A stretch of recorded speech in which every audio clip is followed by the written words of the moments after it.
All right. And I just also want to restate, I sent put an announcement in Blackboard that I made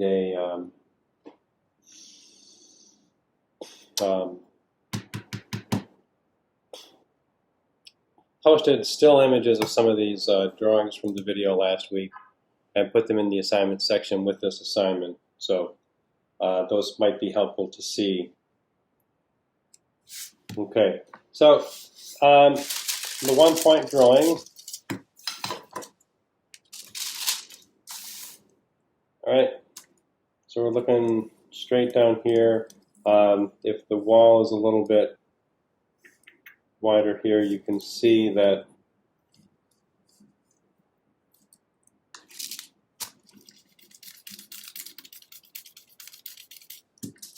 the vanishing point is in the left half, not centered. It is a common error that people learning this will think that the vanishing point in 1-point perspective has to be dead center. It doesn't. Where was that? I've seen demonstrations. It's kind of like for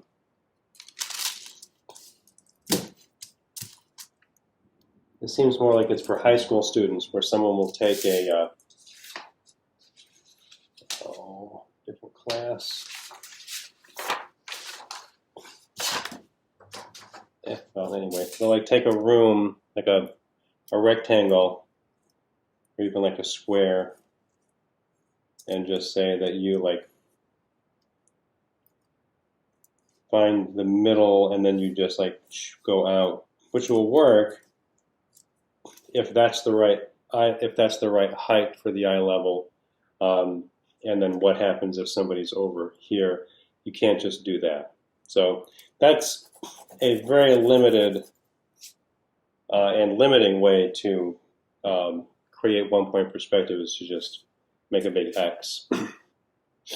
I think that does that. I don't think that leads to very good understanding. So, and if someone teaches high school students that way, they should reconsider, because high school students are smart enough to understand.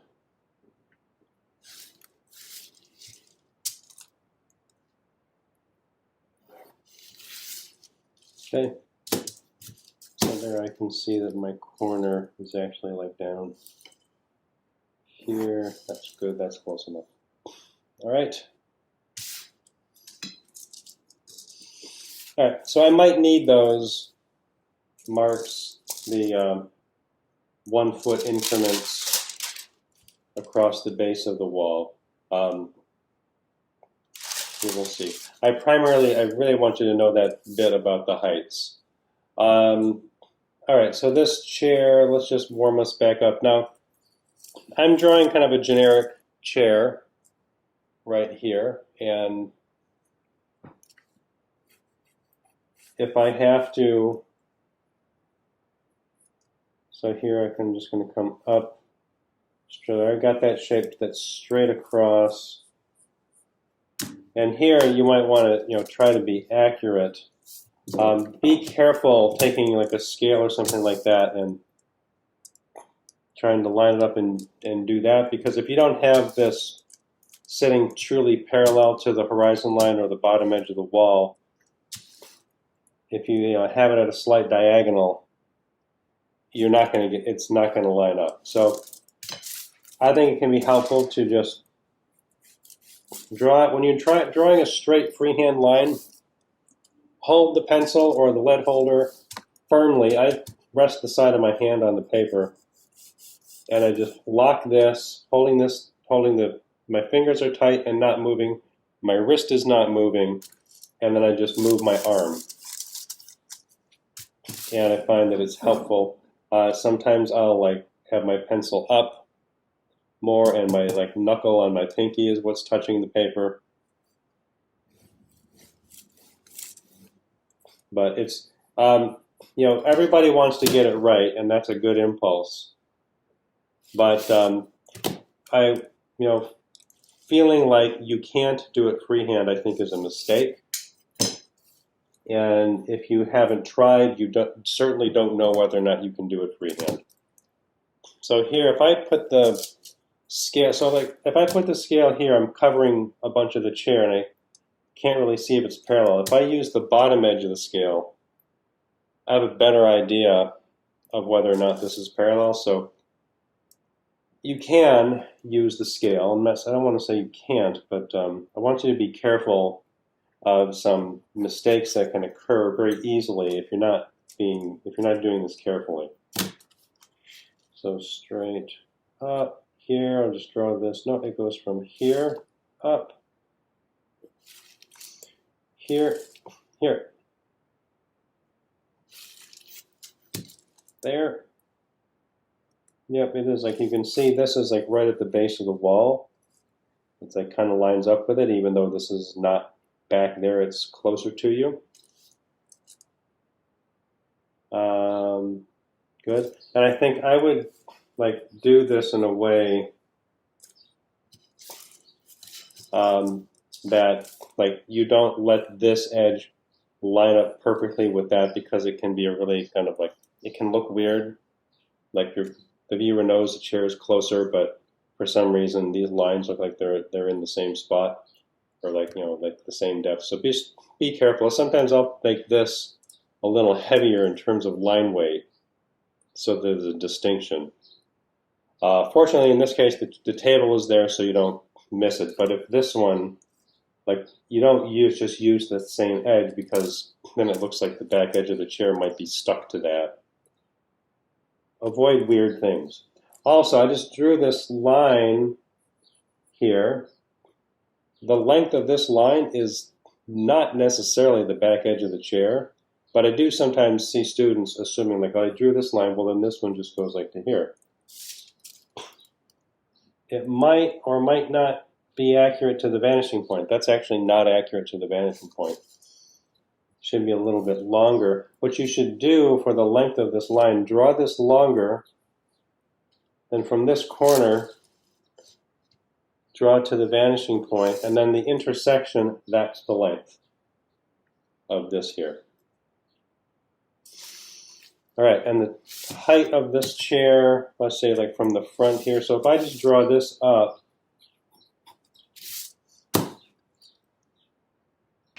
I'm sorry, Duffy, can you repeat that, what you said about the length and the intersection? yes. Let me just go back and I'll do this again. So it might not be necessary. I mean, you might not need. I mean, you might not be. You might not make this mistake, and maybe you don't make this assumption. But I say it because I see often enough that just in doing this, sometimes people will make inaccurate assumptions. So like if I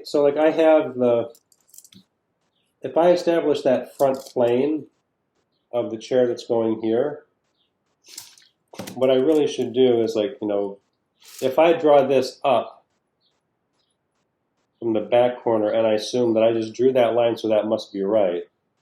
If I just do that, that's not going to the vanishing point. And I see students do that. That's why I say it. So what I would do instead, this line, you might draw it longer than you need, just so that you've got all the length, or before you draw the vertical from this corner, draw to the vanishing point. From here, yeah, it's like right there. So if I draw that, what I was saying is, if like I've seen students do this where they draw this line, it's kind of arbitrary. They just stop someplace and assume that whatever they drew is correct, and then they connect them. And it looks pretty good, but it's actually going to miss the vanishing point a little bit.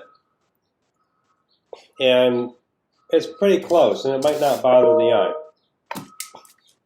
However, you can get it even closer. And so, when I draw these lines across the floor to get match the depth of this chair, and then I draw that square right there to get the vertical edges. I want to draw back to the vanishing point from those two top corners, and it'll give me the angle of this, and it'll also tell me that when I bring this up,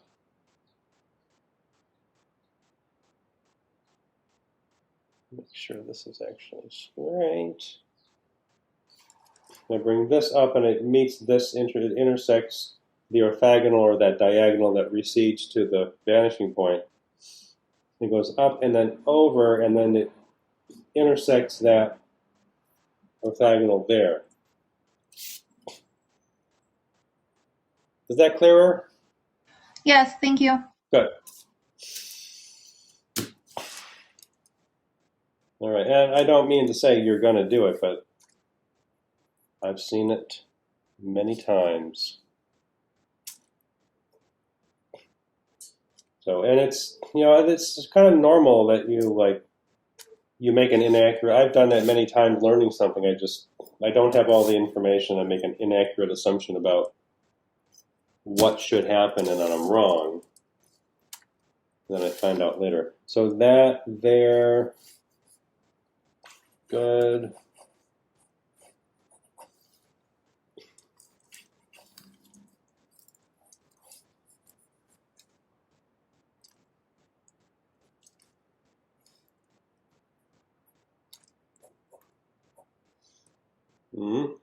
Okay, this chair might not look exactly the same because, this one's a little closer to they're pretty evenly spaced on either side of the vanishing point, although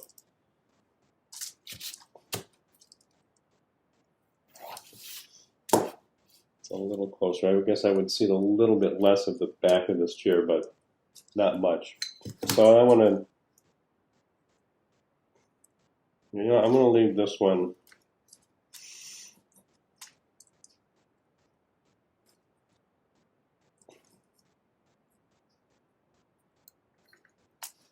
Kind of stick-like,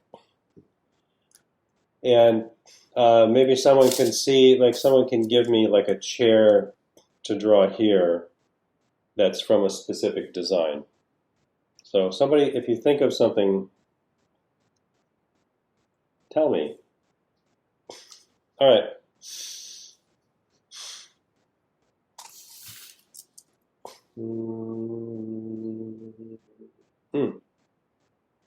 Okay.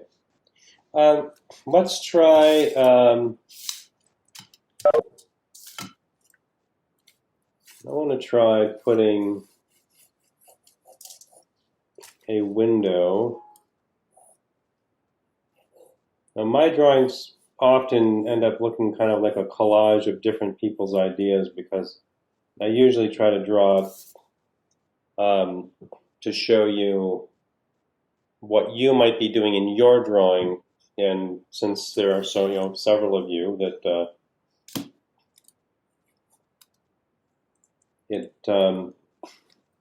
my drawing will look like it's got just like a bunch of different random disconnected things, and that's fine. I try to make it look decent in terms of organization, but okay, so windows. Anybody interested in seeing me draw a window right there? Yes, absolutely. Yeah. So there are certain things that you'll need to know. So 1 point perspective on that back wall, it is a rectangle parallel to the top and the bottom of the wall, and then also parallel to the vertical sides. The nice thing about 1 point perspective is that you've only got one direction that things are receding, and it's just back to that point. 2 point perspective, you've got stuff going right and left, but not so in 1 point. All right, so I have that there. So the vanishing point is over here, and here's me, the viewer. So the window is like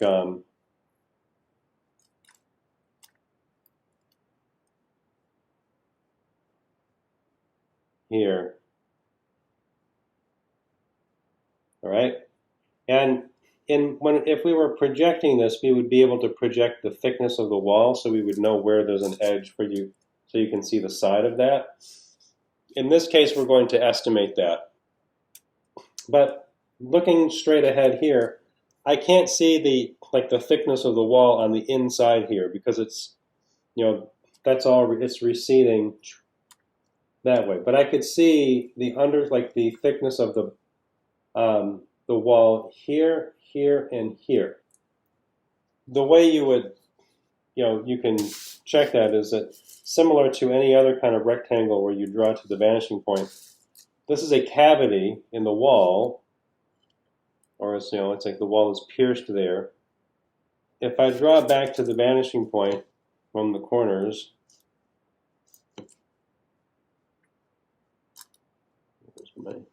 here. I think I might need to make that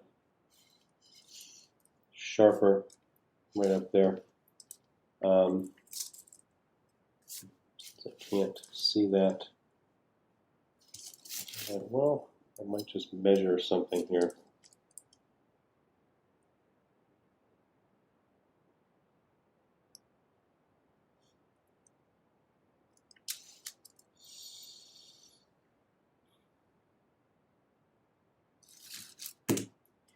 And one moment, please. I mean, it's a little too soft, and I realize I need to be a little more specific right there.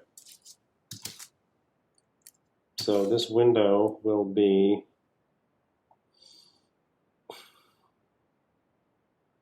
3/8. That window will be 2 feet from the corner. That at 3/4 of an inch. There, I can give myself 2 lines.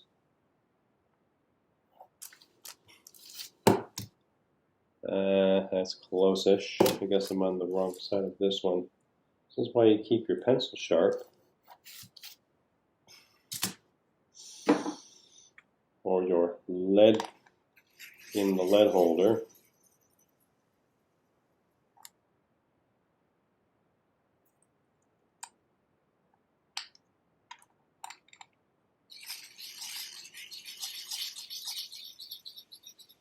Yeah, old school drafting, you would hear the lead pointer going all the time because as soon as it gets dull, the best thing to do is to resharpen the point.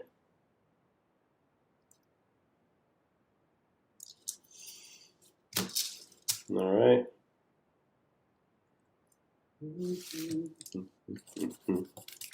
All right, I'm going to slow down a little bit here. What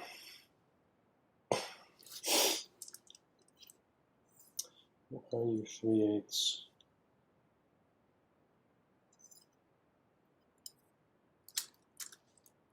Okay.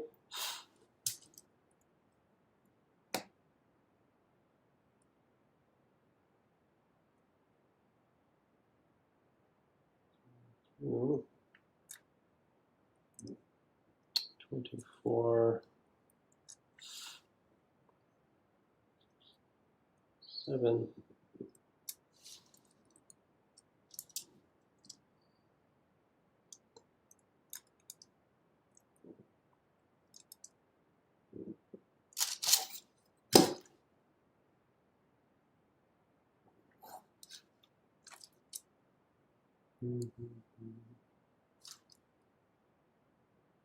Yeah, I guess my wall is not quite. That's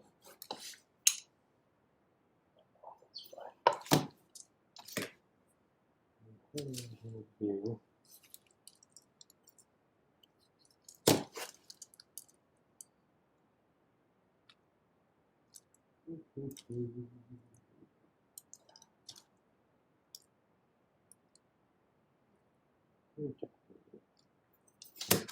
And 4 feet 1.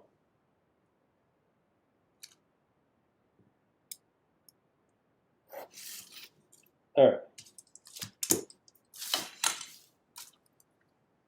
Take time to do that.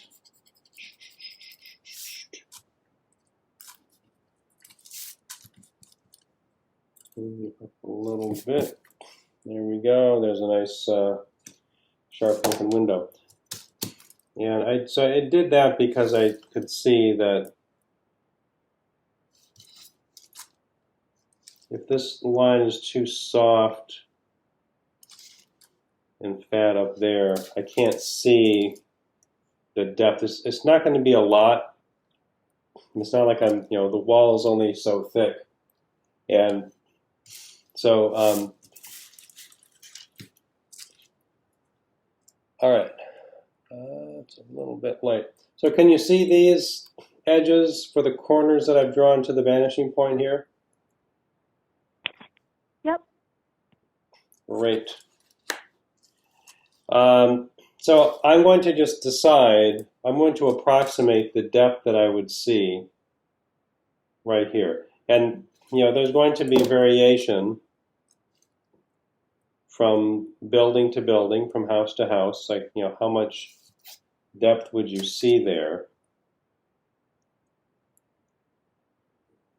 But it's not as if, you don't normally have like super thick walls. Just sort of more standard, usually there's a little bit more standard thickness.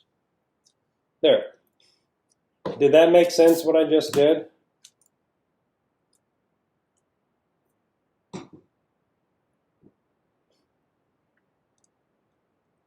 I can do it, I'll do it again.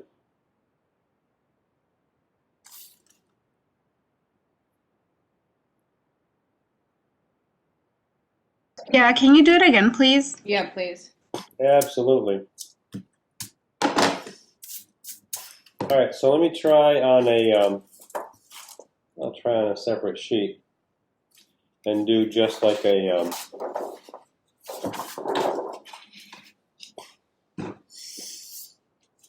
all right, so let's say I've got a room.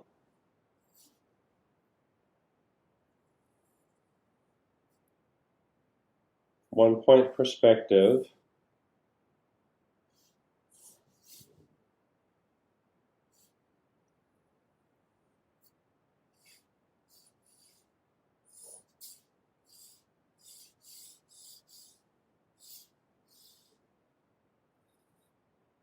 Okay. And I got a window to the right of the vanishing point like that. Right there. So the depth of the window is going to be parallel to these edges here that are receding. It's going to the vanishing point. And in plan projection, you'll be able to project the thickness of the wall. But in this case, we're just going to approximate that it's not that deep in space. Okay. And we can't see, the wall blocks the wall blocks the thickness of that side that is around there, this sort of opposite of this surface. Like that. Did that help?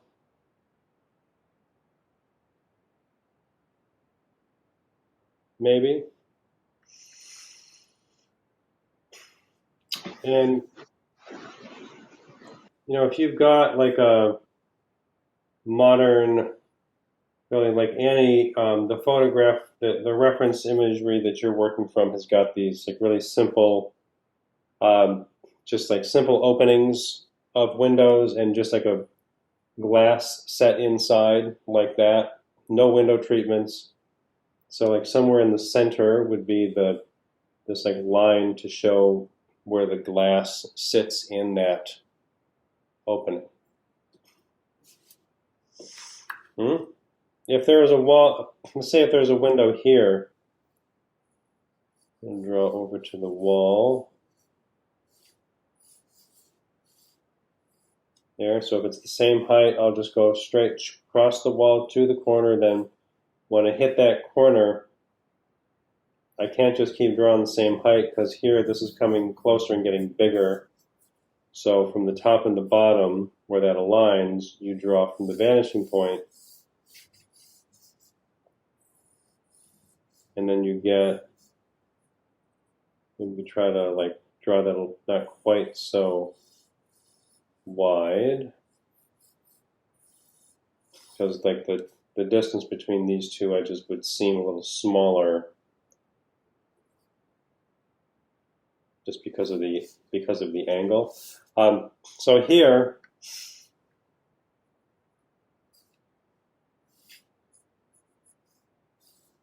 so horizontal for these edges here.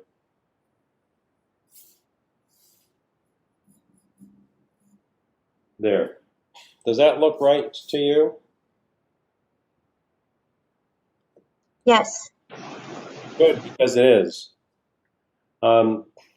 Here, outdoors, a little bit of a tree landscape. This is the horizon. So if you had like, if this were like a backyard, like a fence back here would have to be lower than the horizon, because the horizon is, depending on the landscape out there, this could be like 10 miles or more away at the horizon. But if we have this there, fence, you're inside, you may be a little bit higher, so we'll draw with the like fence below the horizon line. Maybe you got like a nifty patio out here. Whoops.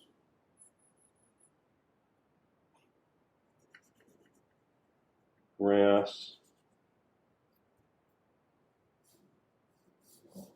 Some tile work.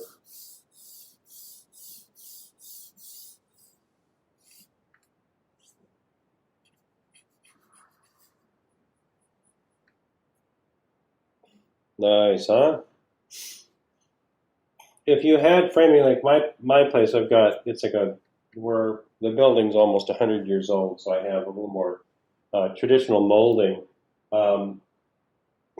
We've got like a picture rail up there, and then the molding on the side is just a simple rectangle.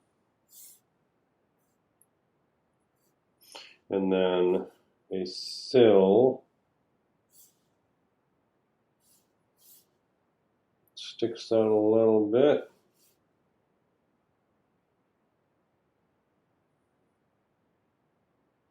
And that almost lines up. I'll just say that it does line up down there. Good. And I have some, well, I need to, I keep saying I'm going to paint and just go over and just like really carefully clean up all the molding, but who has time?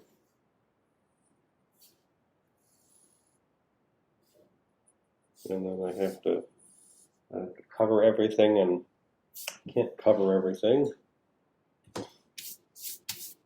All right, so windows. So again, that window opening, I'll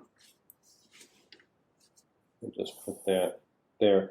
If you have a wall,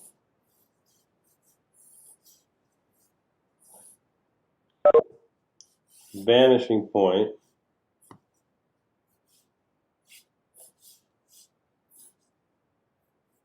window,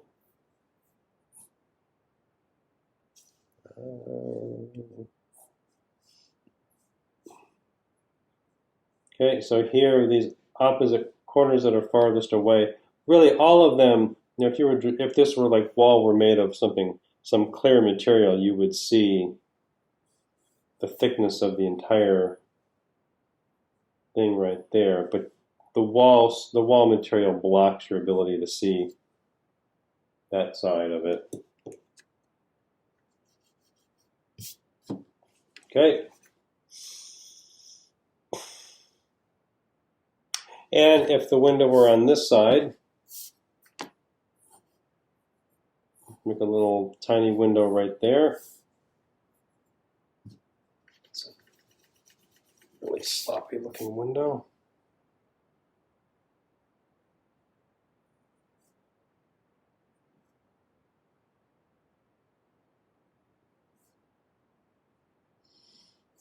the surface you would see would be on the other side, and then that interior surface on this, off of this edge, would be hidden. Yeah. Okay, so that's something that you can practice, and you know, if you practice it and you get it wrong, then you should let me know. You know, it's you know, I can help you straighten out problems when necessary, which is kind of what I'm supposed to. You know, that is my role, is to, in teaching, is to show you how to do things that you don't know how to do. And you know, I would encourage you to try things, make mistakes, get to where you can't figure it out, and then contact me. I'll help you. Okay, so window. There's my window. And so like this sketch I did there for the exterior, the horizon line, you could just say like, you know, if this were like, you know, let's say this is like a condo on the lakefront of Lake Michigan. You could, you know, effectively say, even though you're high above the ground, you could say like, well, the horizon line is going to be the edge of the lake. Maybe you're like south, you're looking at like South Shore, you can see like a little bit of it's not a, I wish there were mountains, but there aren't. I love mountains. Well, let's just say there's like little like, you know, like if you're, have you ever looked like south down like down the lake, and you can see like Indiana, or because the lake curves? Yes. It's pretty cool. There.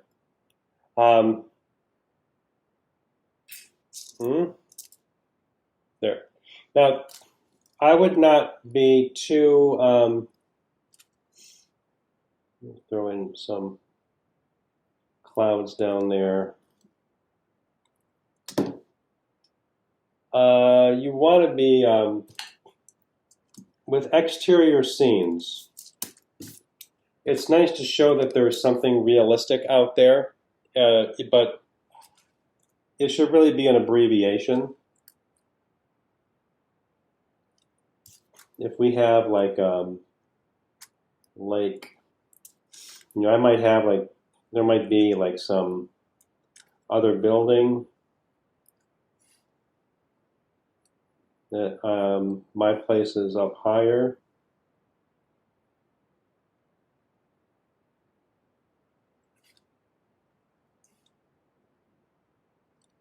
It's not, it's a little farther away.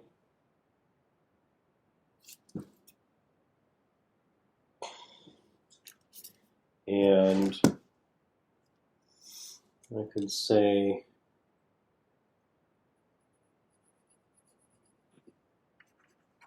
just like make a little fade from the horizon. Because there's glass here, I think what I'm going to do is erase a little bit to show that you can't see everything, that there's some like, you know, the glass interferes with being able to see that completely clearly. And then here, like maybe I'll put in like a little like vertical strip of reflection from something in the room.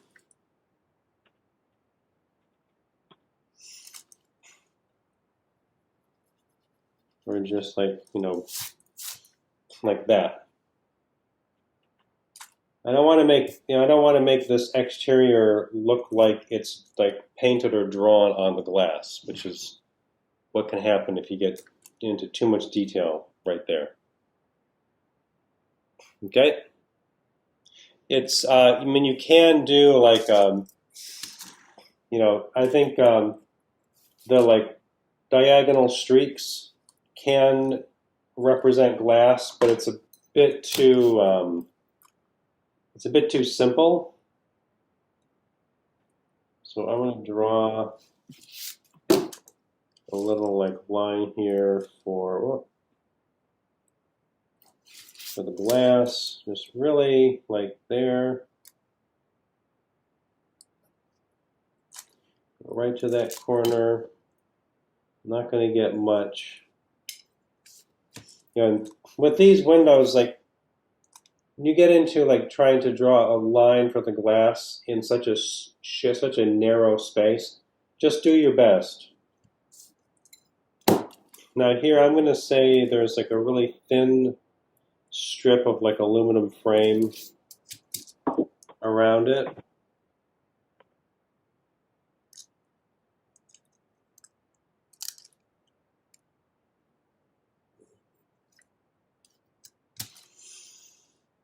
And with, you know, lots of lines running right next to each other, it can be kind of tough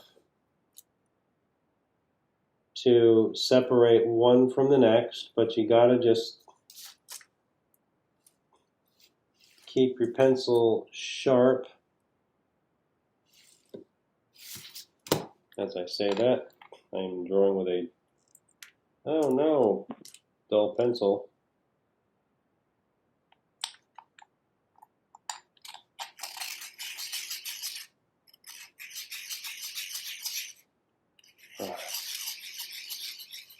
How do you sharpen your pencil with that without breaking the lead? You learn good technique. That's a very good point because it does happen. Any kind of torque and you'll break the graphite like up in here. It's about like, do I have another one? I know I have others around here. What you really have to try to do is when you're holding this, I don't want to bust that since I got a good one. When you're holding this here, you want to be pressing downward as much as you can, and I try not to move it like rocket side to side. So I'm like holding it like this, pinching it with my finger and my thumb, but I'm pressing down. Yeah, and then it's just a matter of practice to see, you know, and I still break them because sometimes I'm just a little too heavy-handed, or I just don't, you know, I don't necessarily have the greatest technique with a lead pointer. So.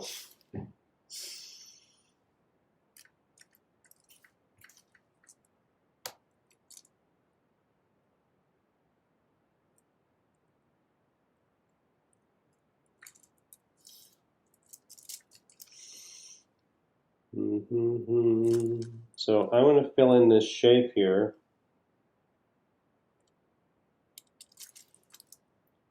Right down there.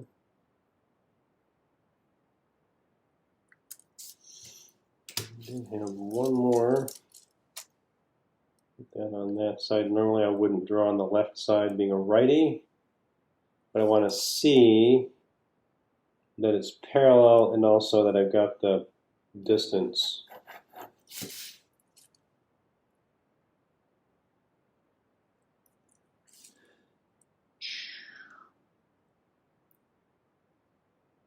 There. Okay. That's okay. That needs to be a little bit lower. Good. Good and good.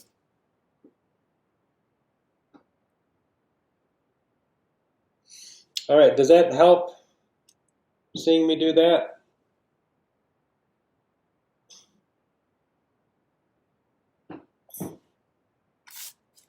Yes. Good.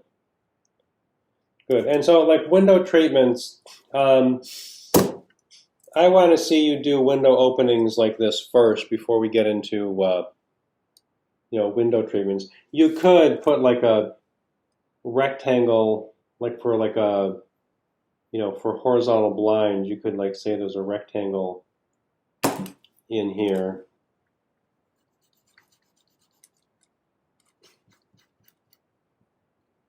You know, it's a contemporary building. you could say this is like some kind of like a mechanical shade that lowers, and when it's open, all you see is just like a rectangular surface right there. That's fine. I wouldn't. I mean, you know, I guess like cartoony curtains, maybe not.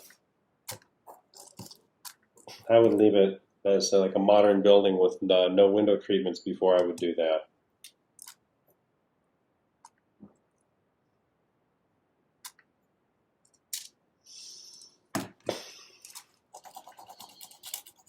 No, I just ruined my window. It's okay, I can redraw it. That is the upside of all the practice that I get over the years doing demo drawings and learning more and more about how to apply perspective myself is I can draw it again.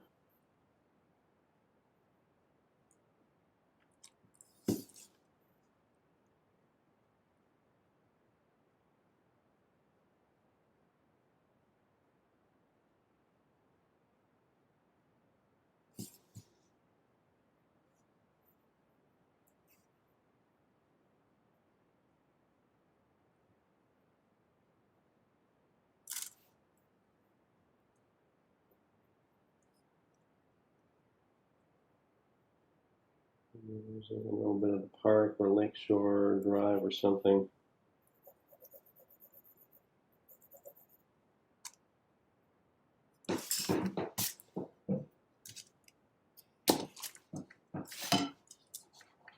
So if I smudge this graphite to make the lake darker than the sky, which it often is, and then eraser, just kind of erase some glare from just like a little bit of glare on the window. Okay. There. Good enough. Oh boy. Good. Let's see. What are we at? 42 minutes. All right.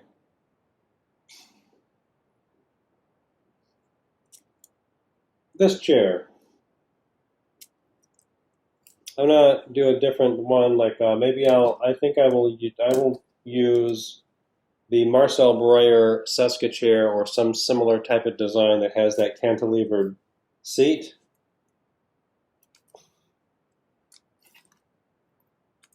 And maybe I'll use a.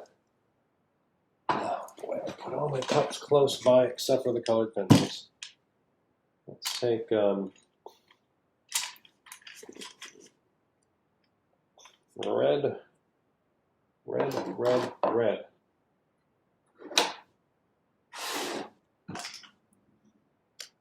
Okay, and you know these colored pencils you will find do break. Sometimes it is like the torque of the pencil sharpener. If you get a new one, like I like this, the brass pencil sharpeners are a little bit heavier. They provide a little bit better resistance when you're using the pencil sharpener. And then sometimes you got to use a knife to whittle them. Here's my knife.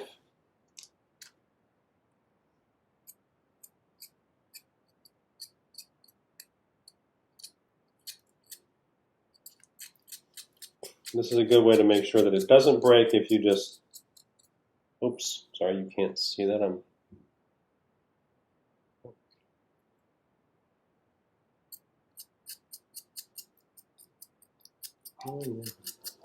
No. Good. Makes a little bit of a mess, but all of this does. This is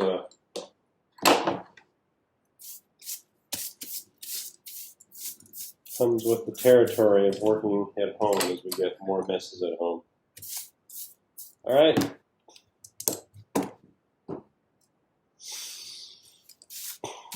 Okay, Seska chair. I'm going to do this from memory. So here's the that frame, the steel frame that, oh, that was a terrible line right there.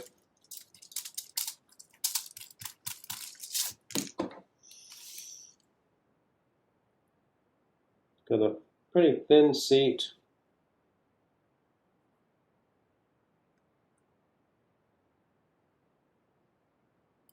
That really, that is actually, it's challenging. It's challenging for me to like try to draw two parallel lines around the, around this. Bigger. Go higher up.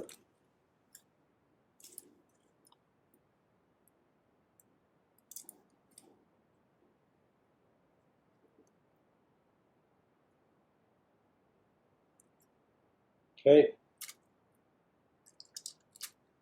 It goes up about like that, and then you have your back. Oh. All right, kind of like that.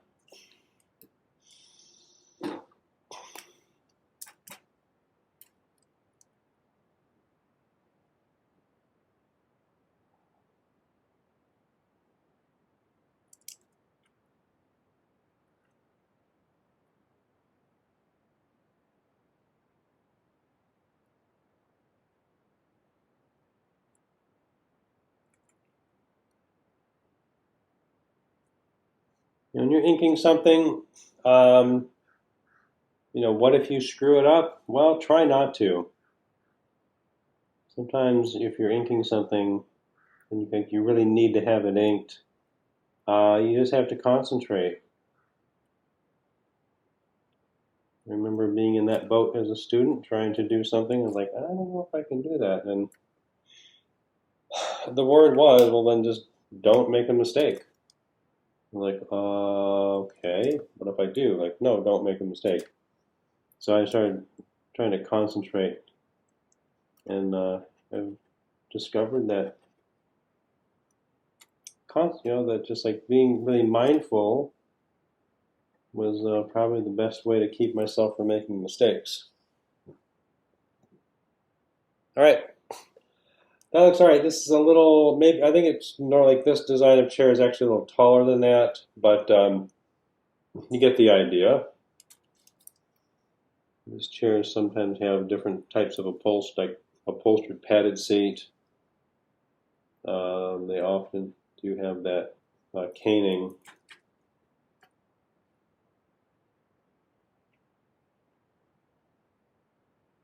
Which is really pretty tough to render, but I'll just draw that.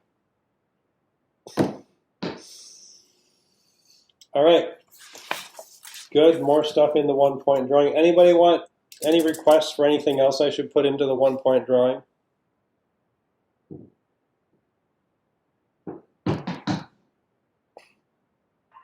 How do you draw like something that's circular?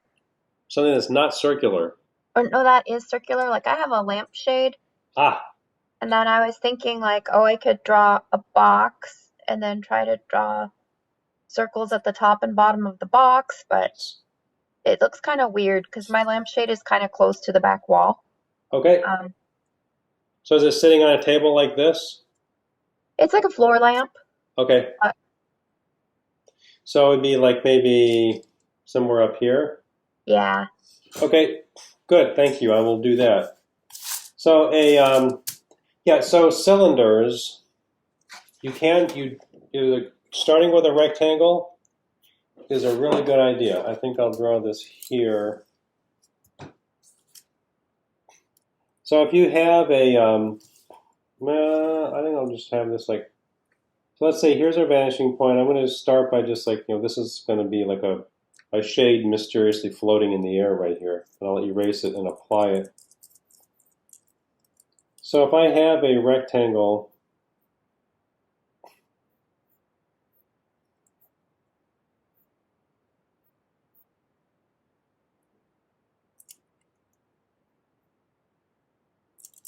so like there's a like there's a box there. Does the shade taper? Like, does it get bigger to the top or the bottom? Yeah, like the top has like a 15-inch diameter and the bottom has an 18-inch diameter. Okay, so it's more like, so like down Yeah. here, so down here, like right, so this is actually below, a little below, it's like this is like right on the horizon line. Right on the horizon line, it would just be a horizontal line because you're just looking like straight at that, that kind of flattens out. If it were a little higher, above the horizon line, you'd see a little bit of an opening. Okay. But when it's right there, that's just going to be flat. Up here, you would see a little bit of a curve, not a ton. Okay. And then if it's sitting down there, then this would just go down to the bottom. Okay. So that, let me draw a, we'll do the same thing I did with the windows, where I make like a separate, I'll make like a separate demo here. All right. So this is good. So drawing anything circular, if you have an interior, 1-point perspective, horizon line, maybe I'll put vanishing point over here this time.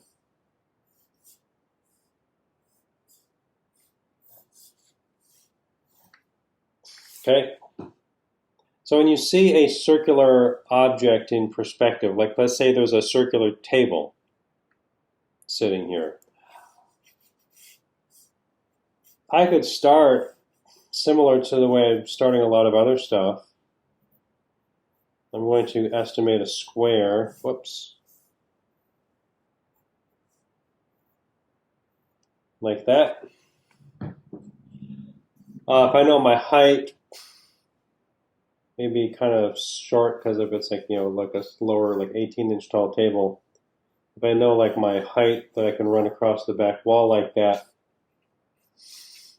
where this goes like to the vanishing point, when you hit the wall, then you go straight up parallel to the sides because the wall going up to that mark, which is I'm going to estimate 18 inches right here. Then back out in space, then I can go up from the corners of the base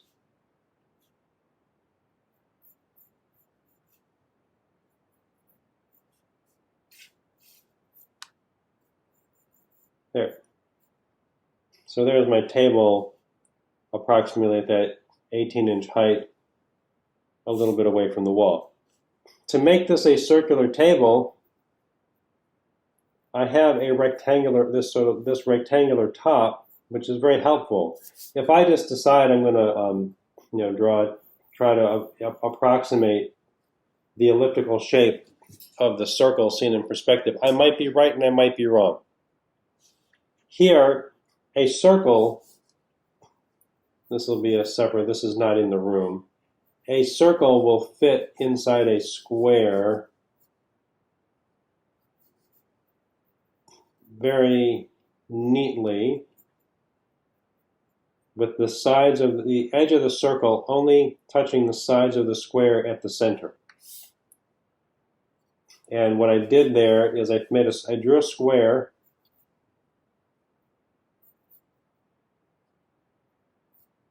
draw diagonals across to find, oh, sorry, I'm not even in the frame. Okay, I draw a square.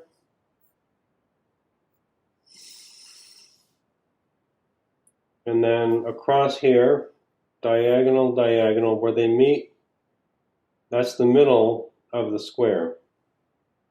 If I draw horizontal, I can find the center of each of the sides. And then vertical, I can find the center of those sides. Then I can like estimate the drawing of my circle right there. Now you don't have it flat in the perspective drawing like this. You're not seeing it in plan view, but you can still do this. And so if you try that across the diagonals like this,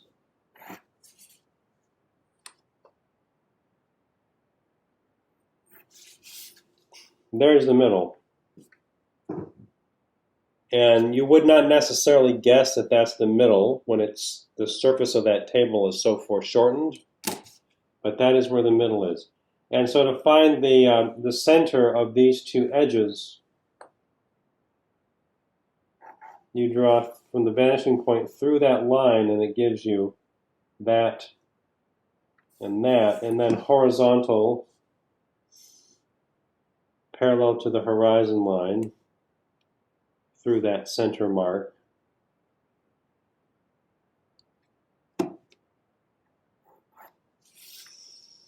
And then you have center and center. Then I will estimate my curve. It helps, they're still drawing this freehand. There's really no way you could have enough elliptical templates in perspective to have everything you could possibly need in terms of a drawing. So you can't trace it. And when I'm drawing that, I'm trying to I'm moving quickly and I'm slowly building the elliptical shape. Once I get it, then I could ink it or just erase bunches of these extraneous lines and then try to get it so that it looks about right. Okay? Then I can see the circle comes in away from the corners, so I can't use those. I can't use these are not the legs. If it's like a pedestal table,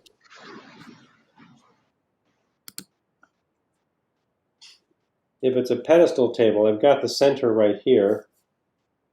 I could also, so you can do the diagonal crossing down here too.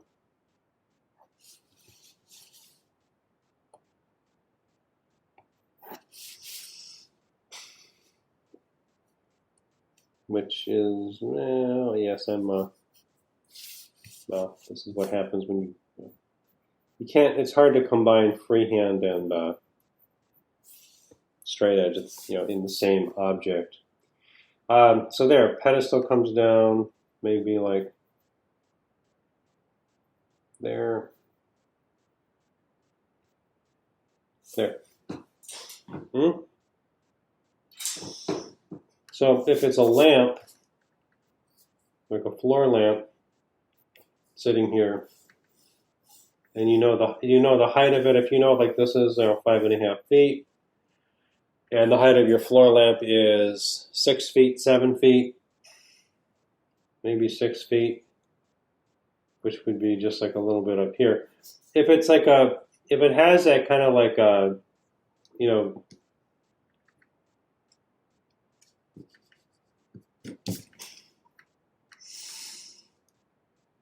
that free, that's kind of like a sort of like a cropped cone. If I know that my height is just the total height is only just going to be about up here, and the bottom of the shade down there, I'm not going to get a lot in terms of curve. I would get some curve up here, maybe a little bit of curve down there. But you wouldn't see into the lamp unless the bottom were, clearly above the horizon line. So, there. How's that?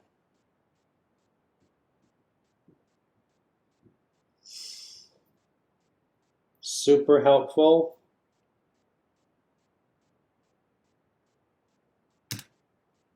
Well, I hope so. We're going to take a break now.